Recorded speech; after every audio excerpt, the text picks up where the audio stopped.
आज मैं आपके लिए गोंद के लड्डू की रेसिपी लेकर आई हूँ जो सर्दियों में ख़ास तौर से बनाया जाता है। और यह लड्डू पौष्टिक होने के साथ साथ बहुत ही ज़्यादा स्वाद से भरपूर होता है।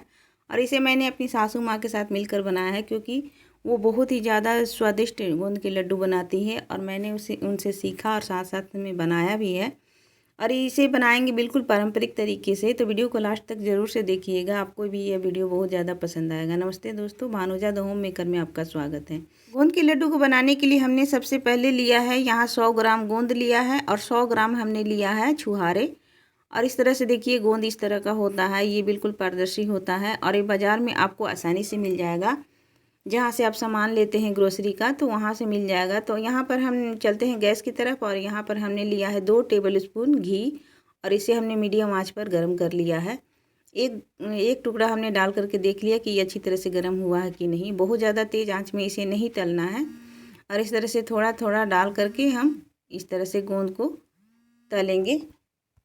तो यहाँ पर मम्मी गोंद को तल रही है क्योंकि वो गोंद के लड्डू बहुत ही ज़्यादा स्वादिष्ट बनाती है। तो मैं उनसे सीख भी रही हूँ और साथ साथ उनके साथ साथ हेल्प भी उनका कर दे रही हूँ। तो ये देखिए गोंद अच्छी तरह से तल चुका है, तो मम्मी ने उसे निकाल लिया है और ये है मेरी सासू माँ। ऐसे थोड़ा थोड़ा करके हम गोंद को तल लेंगे और ये बिल्कुल पॉपकॉर्न की तरह फूट जाता है। ये देखिए, ये आपको देखने से एकदम लगेगा कि पॉपकॉर्न है। और इसको अच्छी तरह से हम इसे तल करके निकाल लेंगे। आँच को बिल्कुल भी तेज़ नहीं करिएगा, नहीं तो अंदर से ये कच्चा रह जाएगा और जो दांत में जा कर के चिपकेगा जब हम इसका लड्डू बनाएंगे। तो हमेशा मीडियम आंच पर ही इसको तलना है। इसके बाद मम्मी ने उसमें डाल दिया कम से कम 500 ग्राम हमने गेहूं का आटा लिया है और इस तरह से हम उसी घी में डाल करके और गेहूं के आटे को अच्छी तरह से भूनेंगे। तो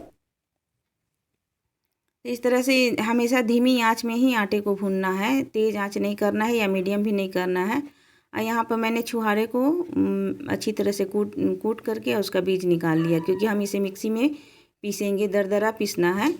इस तरह से गोंद जो हमने तल करके निकाला था उसे मम्मी इस तरह से, ये देखिए, एक गिलास ले ली है, आप कटोरे भी ले सकते हैं या मोजिस्ता जो रहता है लहसुन कूटने वाला उसको भी ले करके इस तरह से।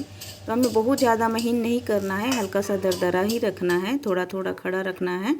और इस तरह से गिलास से मम्मी देखिए इस तरह से कर रही हैं। और यहाँ पर हमने नारियल लिया है 50 ग्राम। तो ये सूखा नारियल है और इसे हमने छोटे छोटे टुकड़े में कट कर लिया है। 100 ग्राम ही हमने लिया है मखाना। और उसके बाद ये देखिए हमने छुहारे को इस तरह से दरदरा पीस लिया है और उसी आटे में जो हम भून रहे हैं उसी में डाल करके मम्मी इसे भून रही है क्योंकि इस तरह से छुहारा भी भून जाएगा, उसका मॉइस्चर जो है ख़त्म हो जाएगा। उसके बाद हमने नारियल को भी इस तरह से दरदरा पीस करके और उसी में डाल दिया, आटे में ही डाल दिया जो हम आटा भून रहे हैं। और इसे धीमी आंच में ही भूनना है। अगर आपको घी कम लग रहा है तो आप थोड़ा सा डाल सकती हैं और इसे गोल्डन ब्राउन भूनना है। तो इस तरह से आटा भून गया है अच्छी तरह से। तो मम्मी ने उसी कढ़ाई में जिसमें हमने गोंद को दरदरा पीस दिया था उसमें डाल देंगे आटे को जिसमें हम लड्डू बनाएंगे। और ये देखिए मम्मी ने उसे निकाल लिया। उसके बाद ये देखिए गोंद और आटा हो गया। इसके बाद मम्मी ने किशमिश लिया है 50 ग्राम और उसके बाद किशमिश को अच्छी तरह से हमने कपड़े में पोंछ लिया था क्योंकि कभी कभी उसमें गंदगी रहता है। और इस तरह से आप पोंछ करके ही यूज करें किशमिश को। और इसके बाद उसी घी, थोड़ा सा हमने घी डाला 1 टेबल स्पून और इसमें किशमिश को इस तरह से तल लेंगे। ज़्यादा नहीं तलना है, काला नहीं करना है। और ये किशमिश भी देखिए फूल करके एकदम इसका कलर चेंज हो गया। तो हम इसके बाद इसको निकाल लेंगे। किशमिश को हम ऐसे ही डालेंगे, इसे पीसना नहीं है। और उसी कढ़ाई में जो घी बचा हुआ था उसमें हमने इसमें डाल दिया 100 ग्राम मखाना और उसे हम क्रंची होने तक भून लेंगे। धीमी आंच पर भूनना है, नहीं तो मखाना जल जाएगा। और इस तरह से धीमा आंच में हम इसे भून लेंगे। अब यहाँ पर हम लेंगे गोंद के लड्डू को बनाने के लिए एक सीक्रेट चीज़ यानी मावा, जो हम लोग दूध की मलाई से घर में निकालते हैं। और ये बहुत ही ज़्यादा मात्रा में है, आपको दिख रहा है ये 500 ग्राम है, लेकिन हम इसमें से 300 ग्राम मावा का प्रयोग करेंगे। बाकी को हम साथ में भून ले रहे हैं और भून जाने के बाद हम 200 ग्राम मावा निकाल करके रख देंगे। तो इस तरह से मावा डालने से ना गोंद का लड्डू बहुत ही ज़्यादा स्वादिष्ट बनता है। और मम्मी जब बनाती है गोंद का लड्डू तो जब जो भी खाता है वो बोलता है कि वाह, ऐसा गोंद का लड्डू तो हमने कभी नहीं खाया है। तो वो बहुत ही ज़्यादा स्वादिष्ट बनाती हैं। बार मम्मी के साथ मैं भी गोंद के लड्डू बनाना सीख रही हूँ और साथ साथ आप भी सीखिए। ये बहुत ही ज़्यादा स्वादिष्ट गोंद का लड्डू लगेगा जब आप इसे अपने घर में बनाएंगी। तो हमने मखाना को भी हल्का सा दरदरा पीस करके इसमें मिला लिया है। और ये देखिए मम्मी का अंदाज़, वो अपने हाथों से जो लगा हुआ है उसको चाकू से इस तरह से वो साफ़ करती हैं। इस तरह से हमने मावा को भून लिया है। अब मावा को भूनना बहुत ही ज़्यादा ज़रूरी है क्योंकि इससे सेल्फ लाइफ बढ़ जाती है लड्डू की। और उसके बाद उसी मिक्सी जार में हमने 1 कप पानी लिया और उसे डाल दिया कढ़ाई में। तो 200 ग्राम हमने मावा निकाल लिया है। टोटल हमने 300 ग्राम मावा डाला है और 500 ग्राम हमने डाल दिया है गेहूं का आटा। इसके बाद हम लड्डू को बनाएंगे मिश्री में। तो ये ताल मिश्री है जो अक्सर मेरे घर में बनता है। कभी कभी हम चीनी में या गुड़ में भी बनाते हैं। तो आपको जो भी सुविधा हो, या आप गुड़ में भी बना सकते हैं, आप चीनी में भी बना सकते हैं। ये देखिए इस तरह से ताल मिश्री होता है। तो हमने 1 कप पानी में इस तरह से 400 ग्राम ताल मिश्री डाल दिया और इसे इस तरह से अच्छी तरह से इसे मेल्ट कर लेंगे, यानी मिश्री अच्छी तरह से गल जाए। उसके बाद ये देखिए हल्का सा चिपचिपा आपको बनाना है। एक तार की चाशनी या कोई भी तार की चाशनी नहीं बनाना है, बस अच्छी तरह से ये मेल्ट हो जाए मिश्री। और उसके बाद हल्का सा चिपचिपा होना चाहिए शहद के जैसा। और उसके बाद सारी सामग्री को मैं मिला रही हूँ। मम्मी खड़े खड़े थक जाती हैं तो इसीलिए वो बैठने चल गई और मैंने कहा आप बैठिए, मैं इसे मिला लेती हूँ। तो इसके बाद मिश्री जो है वो हल्का सा चिपचिपा हो गया था, तो हम उसको इसमें डाल देंगे। और इसके बाद ये गरम है तो हम इसे इसी तरह से मिलाएंगे पलटे से। ये देखिए मैंने हाथ से मिलाने का कोशिश किया था, लेकिन ये बहुत ज़्यादा गर्म है। तो हम इसे इसी तरह से पलटे से ही मिलाएंगे और इसे अच्छी तरह से मिलाना है। ये देखिए, और जितना हमने डाला था वो परफेक्ट था, यानी 1 कप हमने पानी डाला था और 400 ग्राम चीनी डाला है।